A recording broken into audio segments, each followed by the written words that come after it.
Nós queremos louvar a Deus pela vida do nosso pastor, nosso reverendo José Santana Santos. Quem percebeu o amor de Deus que é derramado no nosso pastor de maneira extraordinária, tremenda, ao mesmo tempo que esse amor ele adverte contra o erro, contra o pecado, mas esse amor também mostra que em Jesus há sempre esperança para o arrependido, para a pessoa que quer concordar com Deus. Então, podeis assentar. Eu vou tentar ser bem objetivo, irmãos. Eu confesso que às vezes eu tenho dificuldade. Confesso, mas eu vou me esforçar muito, né? Nós temos aqui 4 pontos que nós vamos tratar nessa palestra objetiva. E esses pontos é assim: vamos falar da imoralidade, vamos falar rapidamente sobre a imoralidade, vamos tocar no matrimônio, à luz da Bíblia, a família, e finalmente a gente fecha falando um pouco do que Deus pensa sobre o divórcio, tá bom? Sobre o divórcio. Então, pode passar adiante aí?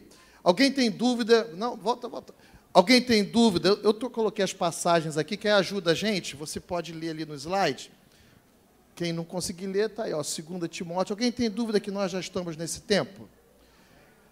O apóstolo São Paulo diz: saiba que os últimos tempos serão tempos trabalhosos, porque os homens darão ouvidos a espíritos enganadores e a doutrinas de demônios. Então, quando a gente ouve falar da questão do divórcio, como trouxe aqui a missionária Isabelle, brilhantemente, extraordinária palestra, quando ouvimos o reverendo trazendo o tema aqui da pós-verdade, e outros termos que se usam para falar desse tempo, eu não tenho dúvida que nós estamos aguardando a qualquer momento a chegada de Jesus. Então, são tempos trabalhosos, tempos difíceis, tempos em que os homens são muito perversos. E aí, a gente tem que ficar do lado da palavra de Deus, né? Então, essa escola bíblica, o reverendo tem direcionado pelo Espírito Santo, que é para a gente perceber os ataques de Satanás contra a igreja, contra os nossos valores, contra aquilo que Deus disse. E como venceremos? Venceremos se concordarmos com Deus. Você viu quando o reverendo falou a questão aqui do arrependimento e do perdão, mas ele fala que como é que devemos olhar o pecado? Quem percebeu isso? Então, eu diria que assim, uma das coisas que a gente tem que aprender é a seguinte: não discorde de Deus, não dá certo. Fala com a pessoa do seu lado: meu irmão, não dá certo discordar de Deus.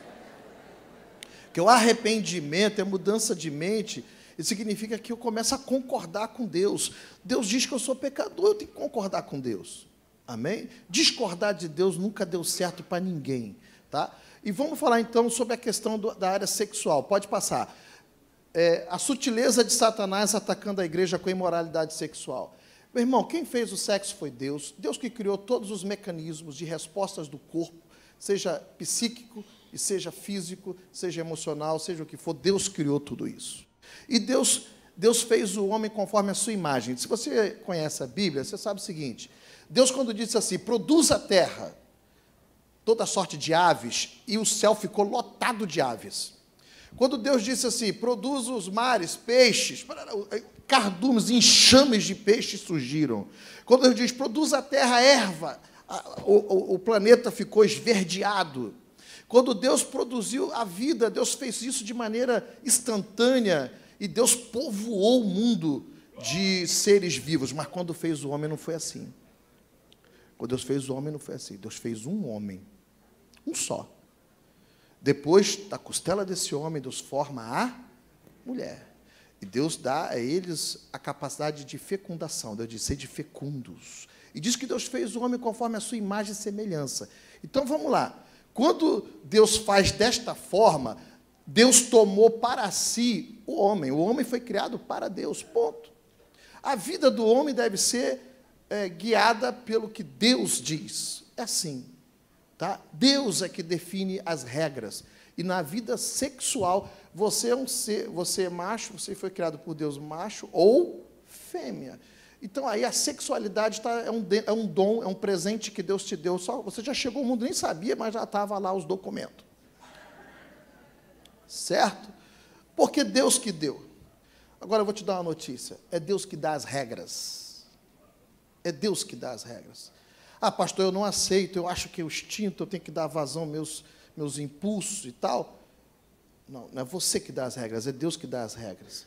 A Bíblia fala que Deus nos trouxe a obediência de Cristo. Então, só falar como é que Satanás age nos últimos tempos, na questão da sexualidade. Nos anos 60, anticoncepcional, pílula anticoncepcional, controle de natalidade, foi chamada revolução sexual, quebra de tabus. Aqui começa as pessoas acharem normal, começa assim a prática do sexo antes do casamento, quer dizer, namorados, né, vão para viagem juntos. Quem já viu isso aí no mundo tem disso. O cara vai para Porto Seguro com a namorada, eu vou dar o que lá? E isso passou a ser encarado como algo normal. Você já viu, vai ter um feriadão lá na tua empresa, aí o pessoal fala assim, esse feriadão, onde nós vamos? Eu vou fazer uma viagem com a minha namorada. Como é que é assim? Como é que é isso? Então, temos que entender que aí está a ação de Satanás. Porque a Bíblia fala que todo pecado que o homem comete é fora do corpo, mas o que se prostitui, do grego porneia, imoralidade sexual, fornicação, prostituição, são palavras traduzidas do mesmo termo no grego porneia. Quem pratica imoralidade peca contra o seu próprio corpo. Quem dá as regras é Deus. O corpo é para o Senhor e o Senhor para o corpo. É isso que o apóstolo São Paulo nos revela pelo Espírito Santo. O seu corpo, na verdade, é um templo de encontro. É um lugar onde o Espírito de Deus se encontra com você. Então, se você se prostitui, você contamina o santuário e Deus se indigna com isso. Tá? Deus se indigna com isso, porque Deus não criou só a sua alma para Ele, Ele criou o seu corpo para ser o lugar de encontro entre você e Deus. Nos anos 80, cresce a indústria pornográfica e o sexo antes do casamento virou generalizado, todo mundo pratica. A igreja, não. No ano 2000, ganha força, a partir do ano 2000, ganha força a ideologia de gênero, que começa até antes, mas ela ganha força no ano 2000. E em 2005, no Brasil, adultério, que era considerado crime, no Brasil é revogada a lei e não é mais crime no Brasil o adultério. Ainda que o Brasil tenha flexibilizado a prática, não considerando mais crime, mas temos que entender que o nosso Deus ainda diz que é pecado. Deus ainda diz que é pecado. Então, fala de novo para o irmão que está ao seu lado, estou sendo objetivo, perceberam, né? Fala para ele assim, quem dá as regras é Deus. Pode passar o próximo. Pode ir adiante. Então, colocamos aqui o que diz a Bíblia, 1 Tessalonicenses 4, diz no versículo 4, que cada um de vós saiba possuir o seu vaso.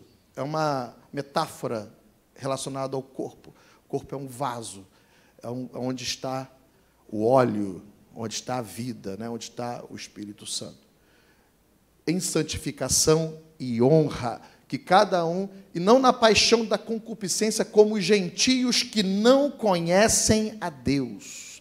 Então, não podemos parametrizar nosso comportamento pelo que a gente vê numa sociedade que resolveu desistir de Deus e resolveu afastar Deus. Nós somos o povo que Deus salvou, chamou, santificou, somos povo de Deus. E nós não temos que nos comportar ou achar natural o comportamento das pessoas que rejeitaram o governo desse Deus.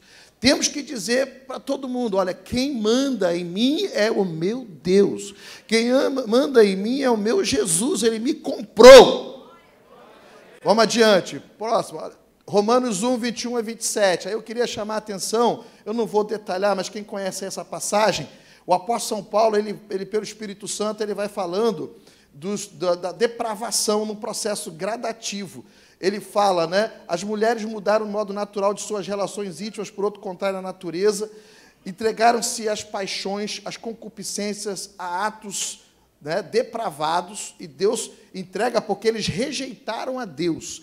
Eles recusaram reconhecer o Criador. Então, Deus entrega a eles. É como se Deus tivesse assim, olha, vocês vão encontrar ruína, e Deus deixa os homens irem na direção da ruína. E diz depois que alguns cometeram paixões infames, homens com homens, mulheres com mulheres, cometendo torpeza. Tá? Vai adiante. Estou conseguindo o seu objetivo, não estou, irmãos? E aí, no processo de depravação, de imoralidade, você tem o quê? O homossexualismo como uma dos comportamentos que representa-se o avanço dessa depravação moral da sociedade.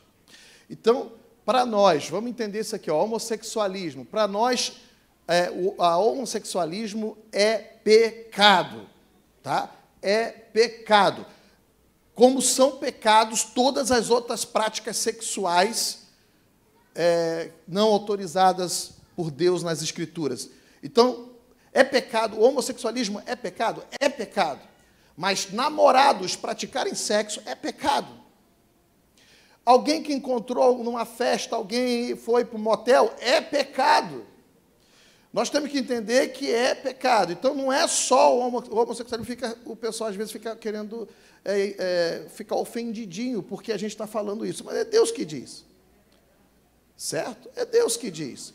Como também é pecado qualquer outra prática sexual. A pessoa é casada, tem relação sexual com alguém que não é seu cônjuge, é pecado.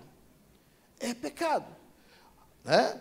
Alguém que os dois são solteiros, praticam sexo, é pecado. Mas, pastor, por que, pastor, isso? Os animais praticam, irmão, animal não é parâmetro para nós. O nosso parâmetro é o que Deus diz, então é pecado. É um comportamento adquirido, ou seja, ninguém nasce homossexual, tá? Porque na Bíblia você não vai encontrar que Deus criou o homem conforme a sua imagem e semelhança. Macho, o do meio e a fêmea os criou. Foi assim que Deus diz na Bíblia? Como é que diz a Bíblia? Como é que Deus criou o homem? Macho e fêmea. Deus já determinou o parâmetro. Ou você, quando chega ao mundo, ou você é do grupo dos machos, ou você é do grupo das fêmeas. Né? Então, é biologicamente definido. A pessoa tem o cromossomo X e Y se for macho, e XX se for fêmea. Então, para nós, né, de acordo com as Escrituras e também com a melhor prática da ciência, não a ciência falsa, mas a prática correta da ciência, o homossexualismo é um comportamento adquirido e não determinismo biológico. E qual o problema, às vezes, né, que o diabo quer impor para nós? Não, é diversidade, não, é inclusão, né? Você praticar tolerância. Nós não estamos sendo intolerantes, nós não estamos falando que nós vamos fazer qualquer coisa contra a pessoa, nós não defendemos nada disso. Né? Nós só estamos dizendo que, biblicamente, Deus criou macho e fêmea.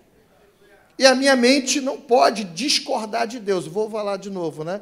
Não discorde de Deus, não dá certo discordar de Deus. Tá? Não dá certo discordar de Deus. Agora, qual é a visão cristã a respeito do homossexual? Ele é alvo do nosso amor. Qualquer pessoa que... Você viu, reverendo, o amor do nosso pastor, quando fala das pessoas que talvez vieram a Jesus e passaram pelo infortúnio de ter praticado o aborto e foi ferido, talvez, na sua consciência, pelo choque da palavra de Deus, mas o nosso reverendo vem aqui e mostra o bálsamo. Então, o relação homossexual, ele é alvo do nosso amor. Nós queremos que ele seja salvo. O que mais? Ele pode ser transformado pelo poder de Deus. E todo ser humano traz, ainda que desbotado, nós, por causa do pecado, ficamos desbotados, mas todos nós trazemos a imagem e semelhança de Deus. Amém? Glória a Deus. Glória a Deus. Então, vamos adiante aí. Eu botei aqui algumas passagens, não vai dar para eu ler, mas eu sublinhei ali Levítico 20 e Efésios 5, a partir do versículo 3, e outras passagens ali que vão mostrar a gravidade do desregramento moral. É quando a pessoa se entrega às paixões, se entrega ao pecado. ela vai encontrar desgraça, tristeza, sentimento de culpa, vai encontrar muita coisa, muito sofrimento, se ela resolver ir contra Deus, né? Se ela resolver ir contra Deus. Por isso nós estamos dizendo que, né, que quem dá as regras, irmãos? É Deus. E Deus odeia a imoralidade sexual. Eu vi uma vez um rabino judeu dizendo o seguinte: 2 pecados que Deus detesta, segundo esse rabino, né? Ele diz assim: Deus detesta. Ele falou imoralidade sexual e idolatria. São 2 coisas que Deus detesta, segundo... E a gente pega a Bíblia e, de acordo com a Bíblia, sim, né? Deus realmente detesta a imoralidade sexual. Então, meus irmãos, para que a gente possa viver na sociedade e a sociedade possa ser saudável, né, a gente eliminar todos esses males, aborto, sentimento de culpa, né, solidão, outras coisas mais que existem, Deus, então, tem o modelo que Ele dá para nós. Qual é o modelo que Deus dá? O matrimônio. O matrimônio. Pastor, eu quero ter uma vida sexual ativa. É um direito seu, né? Só que Deus diz, aquele que não consegue conter-se, né, é melhor o quê? Casar. Então, a alternativa que Deus dá para a gente é o matrimônio. Passa adiante. Então, aqui nós separamos aqui a origem do matrimônio. Ele vem de quem? De Deus. Tá? Deus formou o homem, da costela do homem tirou a mulher, e Deus então trouxe a mulher, e Deus celebra a primeira cerimônia de casamento, tem poesia e tudo. O homem fala, deu a palavra o homem deu a palavra, não foi? Essa é osso dos meus ossos, carne da minha carne, será chamada varão, porque do varão foi tirada. Aí Deus então faz a declaração, né? Por isso deixará o homem, seu pai e sua mãe, e se unirá a sua mulher, e serão os dois uma só carne. Então, o matrimônio, ele tem aqui a sua gênese, o seu início. E o matrimônio não é uma ideia de homens. O matrimônio é uma instituição divina. Foi Deus que criou o matrimônio, tá? E aí, em Hebreus 13:4, diz, venerado entre todos seja o... Tem versões que falam, honrado entre todos seja o matrimônio. Quem já viu aquelas pessoas que, às vezes, elas tentam simplificar demais o matrimônio?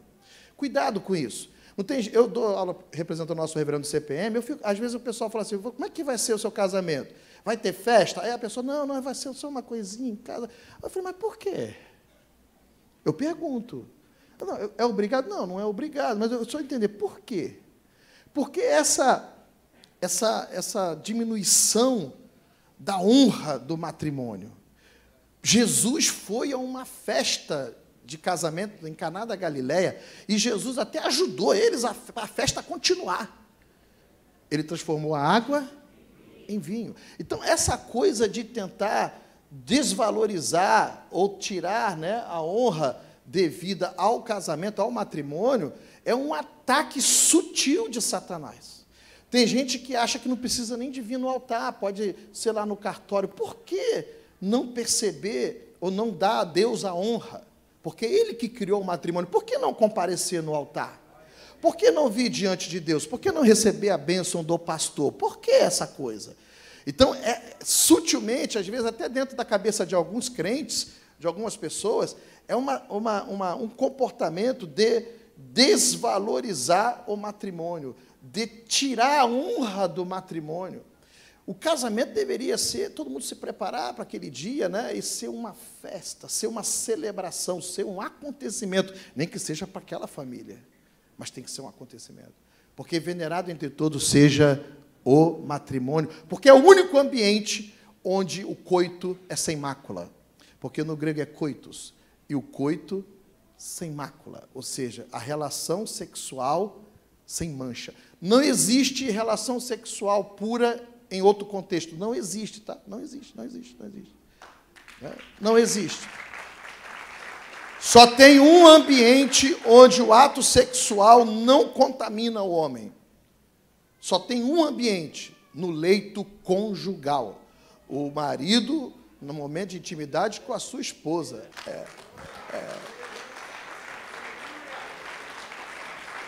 Glória a Deus. Pode passar adiante.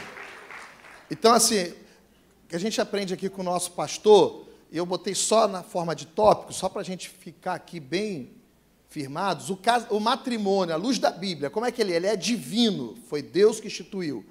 Número 2, ele é formal, é um ato formal, ele é público, né? Ele deve ser apresentado às famílias, né? Ele tem que ter o reconhecimento, então ele é um ato formal. Outra coisa, o casamento é definitivo. Deus disse, serão os dois uma só carne. Só Deus pode interromper o vínculo conjugal. Como é que Deus interrompe o vínculo conjugal? Tira um e deixa o outro. Então, biblicamente falando, quem é casado aí? Levanta a mão. Tua alma está ligada a esse camarada, meu filho. Tua alma está ligada a essa mulher. Sabe quem é que vai separar vocês dois? Deus. Como, pastor? Deus vai vir aqui e dizer, pode largar ela? Não. Ele mesmo vai tirar você. Né? Outra coisa, então ele é indissolúvel. É assim que Deus estabelece o matrimônio. Né? Deus considera um ato de deslealdade. Tá? Deslealdade, você dissolver o matrimônio. O matrimônio é indissolúvel. Ele é confessional. O que quer dizer confessional? O rapaz cristão, crente, salvo, deve buscar uma esposa crente, salva. Não vos prendais, 2 Coríntios 6, 14. Não vos prendais a um jugo desigual com os infiéis. Aí eu vejo o nosso reverendo lutar muito com os jovens, conosco, para nos fazer temer a Deus. Porque lá no Antigo Pacto resultou em praga em Israel, no caso de Baal-Peor, no caso de Balaão. Quem já leu essa passagem lá? Porque o povo começou a se misturar com os de Moabe. E a Bíblia diz que Deus acendeu a ira de Deus e Deus começou a enviar praga. E esse Deus não mudou, porque lá no Novo Testamento, o apóstolo São Paulo diz que até a irmã que veio a Jesus, e ela veio casada, né? Então o marido dela não é crente, mas ela veio a Jesus, então ela não deve se separar, porque ele consente viver com ela, tudo bem. Mas se ele vier a falecer, ela ficar viúva, o apóstolo São Paulo diz que se ela resolver contrair novas núpcias, um novo matrimônio, ela pode até fazer isso, é um direito, porque o casamento cessa na partida de um.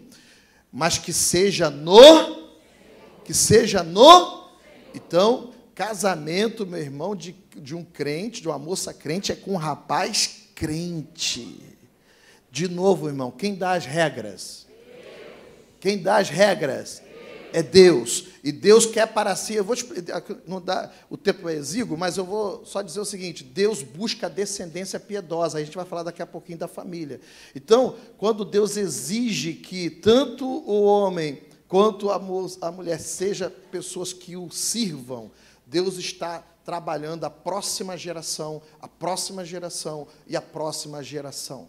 E aí, Deus não admite que você faça aliança com alguém que não serve a Deus, porque não há concórdia entre Cristo e Belial. Não vai haver acordo entre o templo de Deus e os ídolos. É impossível você ter alguém como parceiro na missão de formar a próxima geração e esse parceiro te arrasta o teu filho para outra direção. Então, Deus já previne isso. Então, não pode haver. Fala comigo, é confessional. Quem é solteiro aí? Levanta a mão. O diabo, às vezes, não fala, às vezes, para algumas moças assim, na igreja não tem homem. É um monte de homem aí, gente. Vem que o Senhor salve alguém. A nossa igreja, graças a Deus, é grande, né? É só orar, meu irmão. Ora que Deus vai salvar e Deus vai mandar. É confeccional. Outra coisa importante, outras considerações, o matrimônio deve ser honrado por todos. E o matrimônio é cheio de simbolismo, tá?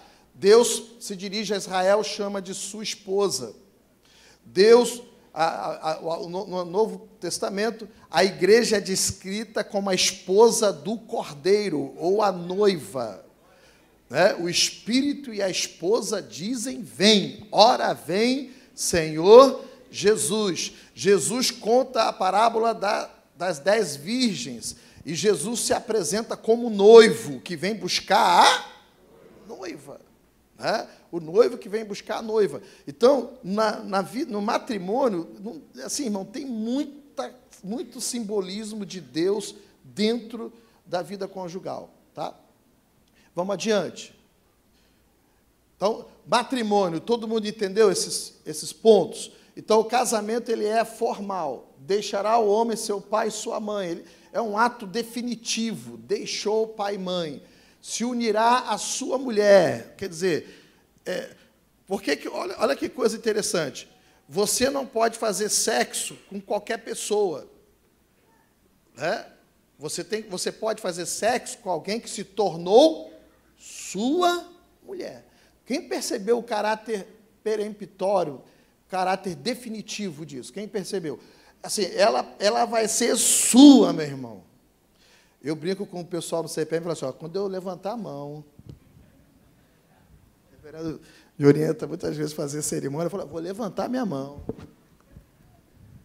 Vou fazer assim, ó. Quem já fez CPM, já me viu fazendo isso, né, missionário? Eu vou levantar a mão e vou dizer assim, eu vos declaro marido, aí eu brinco com eles e falo, sola. Sola o quê?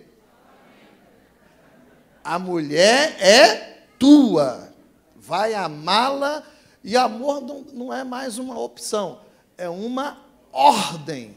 O marido tem que amar a sua mulher até as últimas consequências. Glória a Deus. Glória a Deus.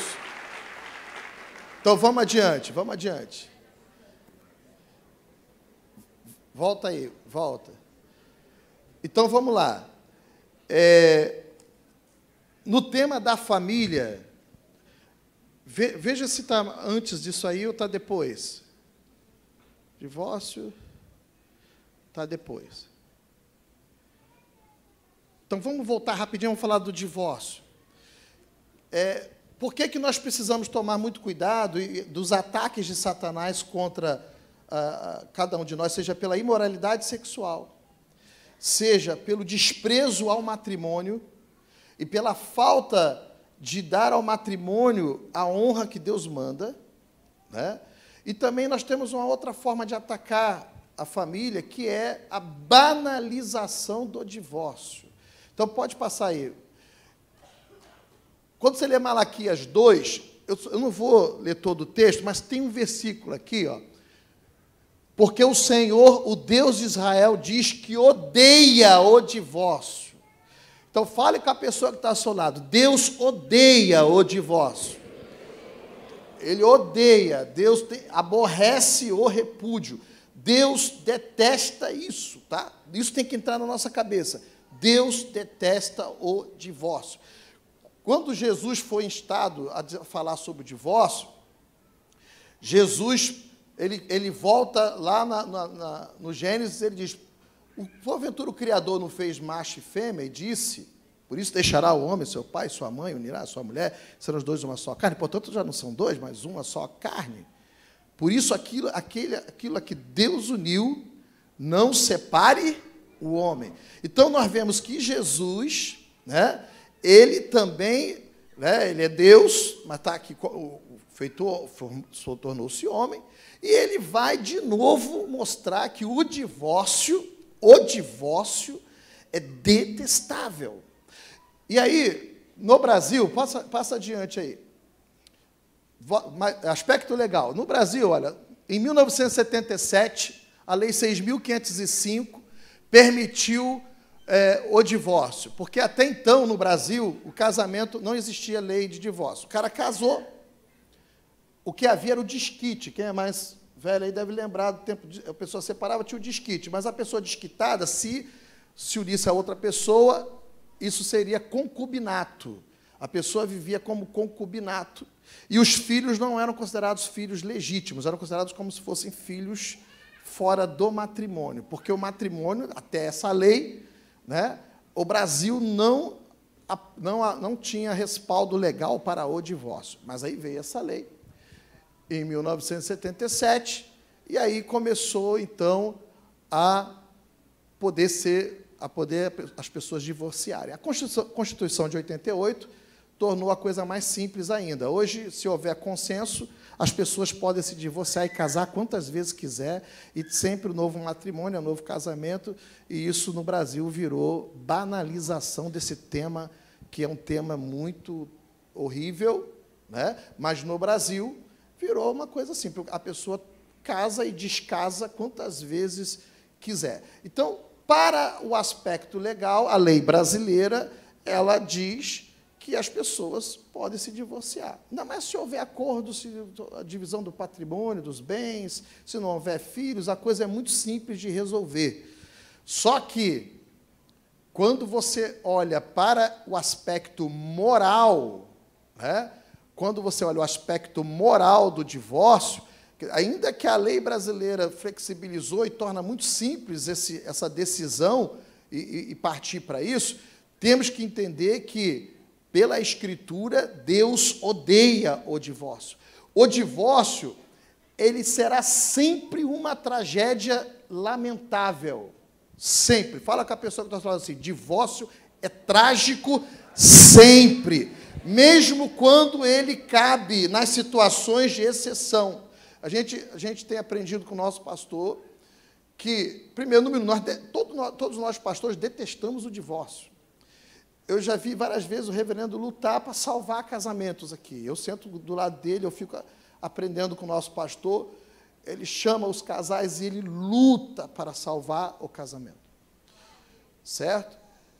Mas o Deus da Bíblia, né, o nosso Senhor Jesus, ele vai colocar que há situações em que o divórcio entrará como uma exceção. Mas nós não podemos pegar uma exceção e banalizar o tema. Quem está entendendo? A gente não pode chegar na igreja, a primeira coisa que vem na cabeça, meu marido fez isso, fez algo de errado. A primeira coisa, minha esposa fez algo assim errado, e ela está arrependida. Então, a cabeça da pessoa é assim, mas eu quero acabar com o casamento. A pessoa não está prestando atenção em Deus. Ela não está prestando atenção no Senhor. Ela está tomando uma decisão, muitas vezes, baseada num orgulho ou numa posição diferente do próprio Deus. Porque, vamos supor, alguém pecou e se arrepende, como é que o reverendo falou aqui, como é que Deus recebe a gente? Deus recebe ou não recebe? Imagine se Deus fosse igual a você. Não, ela fez isso, ela me traiu, e eu não quero mais isso e tal, mas ela está quebrada, está arrependida. A primeira opção que vem na sua cabeça qual é? Não quero mais. Pastor, para mim acabou, para mim ela morreu. Ou seja, pega até as palavras de Jesus e dão um peso fora do contexto do que Jesus disse. Né? A prostituição e a imoralidade é uma das razões da exceção para o divórcio. Mas não é que o Senhor está mandando divorciar, entende? Porque quando há arrependimento, quando há quebrantamento, nós temos que aprender a imitar o nosso Deus, o perdão, e não achar que o divórcio é a primeira alternativa. Nós ficamos incompatíveis com o nosso Deus, nós ficamos diferentes do nosso Deus. Então, mas vamos lá, pastor, há situações em que pode entrar o divórcio? Pode haver. Violência, ameaça à vida, né? E outras coisas mais graves que o próprio Deus diz que odeia também a violência. Então, esses casos, que muitas vezes o ato doloroso do divórcio pode entrar, é uma exceção. Fala com a pessoa, exceção. Exceção não pode ser visto nunca como algo normal. Exceção, vamos lá, vamos pegar aqui um exemplo, que eu falo no CPM. Eu sou um cirurgião. Estou fazendo o desenvolvimento de uma nova técnica de cirurgia. Aí eu chego para você e falo assim, olha, eu estou testando uma técnica nova de cirurgia, preciso de você. Se você concordar, eu queria a tua ajuda. Eu quero ver se essa técnica funciona. Eu vou amputar pernas, usando uma técnica laser e tal. Posso amputar a sua perna? A esquerda, a direita não, deixa que a direita você gosta mais, você chuta com ela. Deixa eu amputar a sua perna. A pergunta que eu vou te fazer é o seguinte, olha só, meu irmão. Você autoriza eu amputar a sua perna? Autoriza? Por que não? Porque, pastor, seria uma tragédia para mim. Seria uma tragédia para mim. Então vamos diferente. Você pisou no prego. Sua perna começou a inchar. Sua perna começou a ficar roxa. Seu pé começou a ficar preto. E você me procurou, eu sou o mesmo médico. E eu olho para você e digo assim, ó, daqui a uma semana, se você não resolver isso aí, você vai morrer. Já gangrenou a sua perna. E ela está subindo. Vou ter que amputar a sua perna. Porque ou eu amputo a sua perna, ou você morre. Vamos repetir a pergunta. Você autoriza eu amputar a sua perna, sim ou não? Sim. Deixou de ser tragédia? Deixou de ser tragédia? Continua sendo tragédia. Mas é o que a gente chama de tragédia necessária. O divórcio será sempre tragédia. Deus não idealizou o divórcio. Deus não quer o divórcio. Então, nós, como igreja, não podemos olhar para o divórcio como algo normal, porque a sociedade está achando normal. Tem um camarada que canta, né, uma música aí, Almas Gêmeas, Bate Coração. Eu falei que ele não é mais nem metade da laranja, ele agora é tangerina. Porque você casa várias vezes. Eu quero dizer, meu irmão, Jesus chama tratar o matrimônio com leviandade e ficar separando, divorciando e casando de novo, Jesus chama isso de imoralidade, ele chama de adultério. Quem se divorcia por motivos banais e quem se divorcia numa atitude leviana com o matrimônio, comete pecado de imoralidade. Quem diz isso é o Senhor Jesus. Amém, meus irmãos? Glória a Deus. Então fale com a pessoa, o divórcio é trágico. A igreja de Jesus não pode encarar o divórcio como algo natural. Não pode. Você, quando ouvir falar que alguém divorciou, deve dar uma dorzinha no seu coração. Fulano divorciou, ciclano divorciou, dá uma dorzinha no coração. Porque o divórcio é algo que Deus odeia. Porque Deus colocou simbolismo no ato do matrimônio, né? O homem e a mulher é um amor que representa, ou simboliza o amor de Cristo pela igreja. Já pensou Jesus falasse para a gente, eu quero divorciar? Já pensou Jesus olhasse para nós e dissesse, olha, é o seguinte, eu quero o divórcio. Jesus faz isso ou ele tenta ganhar a gente? Eu louvo a Deus por Jesus, nosso Salvador. Ele não desiste de nós. Glória a Deus. Amém? Vamos para o próximo, então. Então, vamos lá. Vimos que imoralidade sexual é horrível, Deus detesta. Vimos que o matrimônio tem o padrão bíblico, ele é definitivo, ele é indissolúvel, ele é para a vida toda. Quem é casado aí? Levanta a mão, quem é casado? Sola. Eu sou casado também. Sola o quê, irmão? O marido é teu, minha irmã. E a mulher é tua. Você vai amar até o fim. E o nosso reverendo tem feito observações comigo. Ele fala assim, pastor, olha a situação assim, de A, de B, de C. Olha o matrimônio quando ele funciona, né? Quando ele cumpre o propósito de Deus. O amor, né? O cuidado. Quer dizer, a pessoa está enferma, mas a esposa está ali. O marido está nessa situação, mas a esposa está ali com ele. É isso. Então, nós vamos falar agora sobre a família e mostrar isso aí. Está vendo aqui alguns exemplos de família? Não modelos, mas exemplos. Então, para nós, a família, né? A família é a família que Deus instituiu. Não é essas alternativas que o mundo quer apresentar para nós. Então, há um ataque, como se nós, ao defendermos a família nos moldes que Deus a criou, nós nos tornamos preconceituosos. Nós nos tornamos, somos portadores de discurso de ódio. Quem já viu isso aí? Conversinha fiada, né, irmãos? Porque para nós, a família, ela não brotou da mente de sociólogo, nem de antropólogo. A família foi Deus que a instituiu. Você lembra quando a gente... Glória a Deus. Glória a Deus. Lembra quando a gente fala, quando Deus fala assim, produza o mar, toda sorte de seres vivos e cardumes. Eu imagino milhões ou bilhões de peixes começarem a nadar. Mas o homem não foi assim, não. O homem foi umzinho. Aí Deus faz a mulher. Então, aí agora está cheio de homem e mulher, tá ou não está? A terra está cheia. Esse mandamento o homem cumpriu. E aí, mas lembra que lá na origem foi um homem e uma mulher. Então, o casamento é entre pessoas,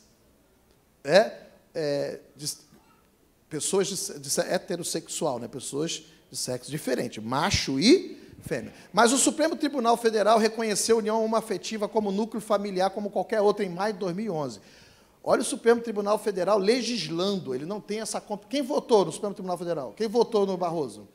Quem votou no Fachin? Quem votou no Fux? Como é que eles estão legislando? Mas eles legislaram, tá? Então, o casamento, no Brasil, o Supremo Tribunal Federal reconheceu como união homoafetiva como núcleo familiar, afrontando o Deus que instituiu o matrimônio, que instituiu a família. E também tem uma coisa nova aí que está surgindo, ideologias, né? Ideologia de gênero, sexualidade não binária. A pessoa diz assim, eu não me reconheço, nasceu biologicamente homem, mas não me reconheço homem, eu sou uma árvore. Pessoas que não se percebem como pertencendo a um único gênero, acredita que a expressão gênero não se limita ao sexo masculino e feminino, essa pessoa é genderqueer.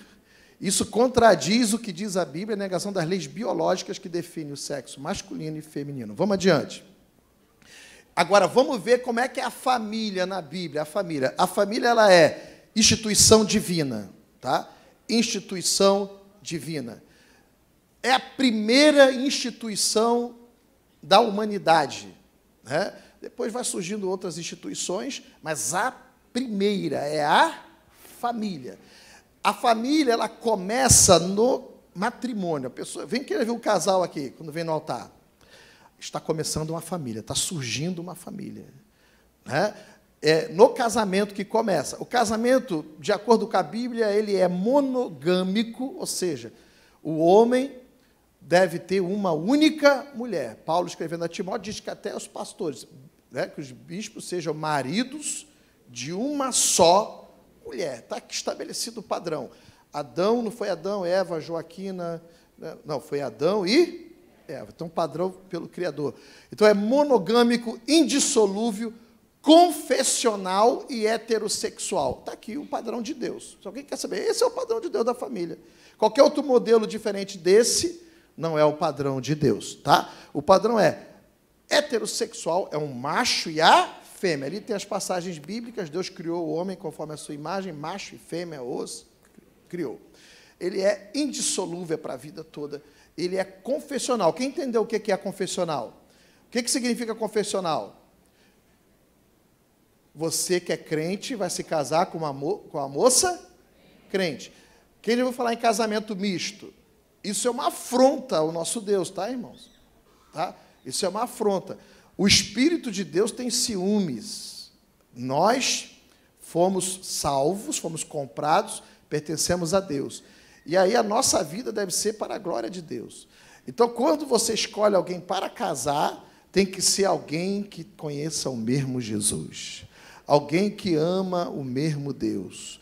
Por isso que o casamento ele é confessional. Quem já viu conversinha fiada que a pessoa fala assim, o amor não tem preconceito, usando nesse sentido. O amor rompe barreira. Quem já viu isso aí? Irmão, não cai nessa, não. Primeiro que essas pessoas não sabem o que é amor. Tá? Eles não sabem o que é amor. Quem quer saber o que é amor tem que estar na igreja para ouvir as mensagens, né? O Sr. Reverendo fala e nos ensina o que é o amor. Então, essas pessoas não sabem, né? E o amor que nós devemos a Deus deve ser maior do que qualquer outra expressão de amor que a gente tenha horizontalmente. Nós não devemos amar ninguém nem a nada mais do que amamos a Deus. Amém? E Deus estabelece as regras. Fala de novo com o irmão Tonaldo. É Deus que dá as regras. Glória a Deus. Como é que é a família no modelo das Escrituras Sagradas? É o esposo e a esposa que se tornam pai, mãe e filhos.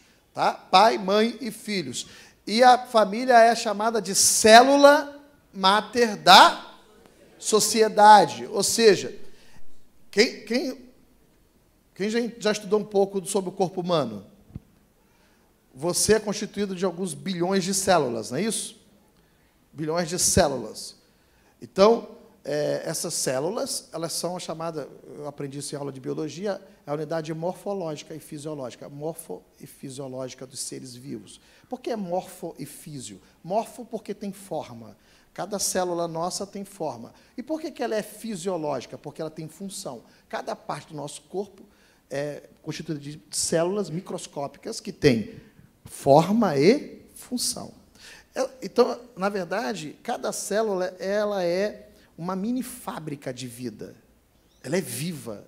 Ela digere alimentos, ela respira, você sabia? A célula respira. Ela digere alimento e ela cumpre uma tarefa no corpo. E ela vai formar os órgãos. Bom, a família é a célula máter. O que é isso, pastor? A família é a unidade morfo-físio das nossas relações. É a unidade básica. É na família que nós desenvolvemos todas as virtudes. Todas as virtudes, elas são expressas e precisam ser expressas no núcleo familiar, na célula que é a família. E o que é isso, pastor? Olha, vou dar um exemplo de virtudes. Amor, lealdade, fidelidade, compaixão, misericórdia, justiça, compromisso, comprometimento, tudo que você pensar de virtudes, a célula onde essas virtudes elas são expressas no seu aspecto básico é a família. O marido, vamos pegar o exemplo aqui do nosso irmão Jacó e sua esposa. Ele hoje precisa de cuidados, mas veja, a esposa dele mostra amor, lealdade, ela não joga o marido dela fora, compaixão, solidariedade, socorro, serviço. Então, tudo isso expresso na célula máter, que é a família, que começa no matrimônio. Então, todas as virtudes são desenvolvidas lá. E outro aspecto, vamos para frente, para a gente fechar aqui. Como deve funcionar a família, tá? A família lá em Efésios, eu não vou me estender, meu tempo aqui está terminando, né, reverendo? Sim, senhor. No Efésios 5, 22 ao 33, nós temos os deveres dos cônjuges. Quais são os deveres dos cônjuges? Amor e sujeição voluntária em amor. Quer dizer, o marido deve amar a sua esposa, amar, meu irmão. Isso aqui daria pano para manga, para a gente falar o que é amor. Amor é a busca do bem supremo do outro. Amor não é emoção, nem sair coraçãozinho do nariz. Amor é o compromisso sério, sincero, de providenciar o bem para o outro. Isso é o amor. Quando diz que Deus nos amou, não é que Deus ficou no trono suspirando por nós, não é isso. Deus nos amou porque Ele enviou Jesus para morrer por nós.